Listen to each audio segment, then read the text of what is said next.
सवाल ये नहीं कि पानी बरसेगा या नहीं बरसेगा।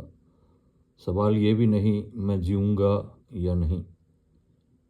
सवाल ये है कि इस दुनिया को देखने वाला चलाने वाला कोई है या नहीं।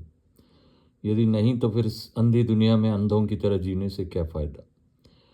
ये संवाद है मशहूर फिल्म गाइड का, जिसे लिखा गोल्डी साहब ने। आज उनकी बरसी है। यदि वो जिंदा होते तो आज 92 ईयर्स के होते।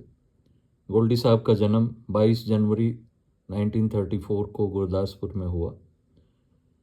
वो मशहूर आनंद फैमिली के सबसे छोटे भाई थे। उनके 4 भाई और 5 बहनें थीं। बहनों में सावित्री देवी, सुषमा, सीलकांता, उषा और लता, जिनमें उषा मधोक अभी भी जीवित है। और भाइयों में मोहन आनंद, चेतन आनंद, देव आनंद और विजय आनंद, जो सबसे छोटे थे। विजय आनंद साहब जब 4 साल के थे उनकी माँ गुजर गई और उनको बचपन में अपनी बहन के साथ लाहौर में रहना पड़ा। उसके बाद वो 10 साल की उम्र में बम्बई शिफ्ट हो गए, जहाँ चेतन आनंद साहब और उनकी पत्नी उमा आनंद के साथ वो पाली हिल्स में रहते थे। यहाँ का रोचक किस्सा ये है कि चेतन आनंद साहब स्क्रिप्ट लिखते थे और वो कई बार देखते थे कि उनके लिखे हुए डायलॉग्स में किसी ने संशोधन कर दिया है। ये संशोधन करता था उनका 10 वर्ष का भाई विजय आनंद। तो विजय आनंद को बचपन से ही एक क्रिएटिविटी का शौक था और सेंट जेवियर्स कॉलेज में उनकी एजुकेशन हुई। कॉलेज के दौरान उन्होंने ड्रामेटिक्स में बहुत इंटरेस्ट लिया। वो अपने प्लेज खुद ही लिखते थे और उनका निर्देशन भी करते थे, एक्टिंग भी करते थे।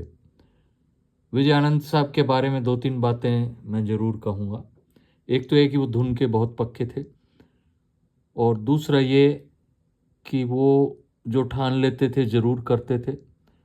तीसरा ये कि वो हमेशा सच्चाई और ईमानदारी का साथ देते थे। पूरी ज़िंदगी उन्होंने सच्चाई की खोज की, जो गाइड में उनके डायलॉग से भी जाहिर होता है। और उसके अलावा उन्होंने कई फिलोसफर्स के शिष्य भी वो रहे, जैसे रजनीश के रहे, उसके बाद कृष्णमूर्ति के रहे। वो सच्चाई की खोज में ही रहे। उनको कहानी लिखने का मौका मिला फिल्म टैक्सी ड्राइवर, जो उन्होंने अपनी भाभी उमा आनंद जी के साथ लिखी। पर दूसरी कहानी जो उन्होंने लिखी फिल्म 9-2-11 की, वो कहानी देवानंद साहब को पसंद तो आई, पर विजय आनंद साहब अड़ गए कि भाई ये कहानी मैं आपको वैसे नहीं दूंगा कि किसी दूसरे डायरेक्टर से आप डायरेक्ट करवा लो। ये कहानी आपको तभी मिलेगी जब आप मुझे डायरेक्शन देंगे। तो उनकी जिद के आगे देवानंद साहब को 22 साल की उम्र में विजय आनंद को डायरेक्शन सौंपना पड़ा और विजय आनंद जी 22 साल की छोटी उम्र में ही मशहूर डायरेक्टर बन गए। 9-2-11 फिल्म बहुत हिट हुई। उसके बाद उन्होंने काला बाजार भी सुपर हिट फिल्म बनाई। और विजय आनंद साहब दोस्तों के दोस्त थे। जब अगली फिल्म हम दोनों बनी तो उसमें डायरेक्टर का क्रेडिट उन्होंने अमरजीत साहब को दे दिया।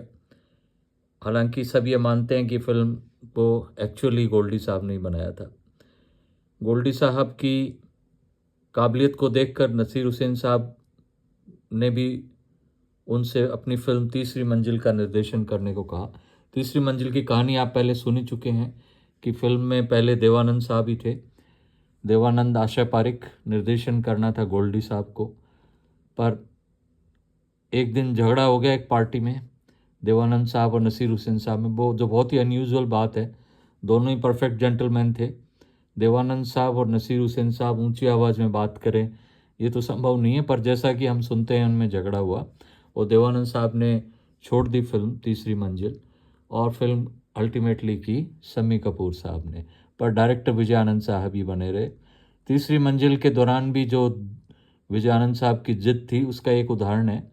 आपने गाना सुना होगा, देखिए साहिबो वो कोई और थी, जिस गाने का बैकग्राउंड देख के आपको लगेगा कि ये मसूरी के झूला घर में फिल्माया गया गाना है, पर ऐसा नहीं है। वो सेट एक्चुअली महाबलेश्वर में बनाया गया था।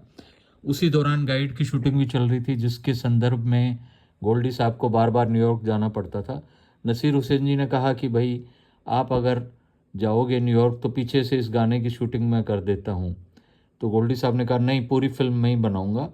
तो वो किसी तरह से वहाँ से न्यूयॉर्क से वापस आए और उस गाने की शूटिंग उन्होंने ही की। तीसरी मंजिल बहुत बड़ी हिट रही। साथ ही गाइड भी विजय आनंद जी को मिल गई थी।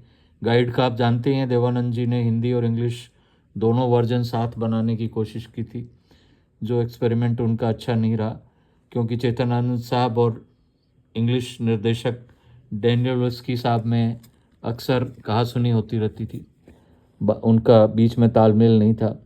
और फिर इस कलह का अंत तब हुआ जब चेतन आनंद साहब को हकीकत फिल्म की परमिशन मिल गई शूटिंग करने की, तो वो हकीकत की शूटिंग करने चले गए।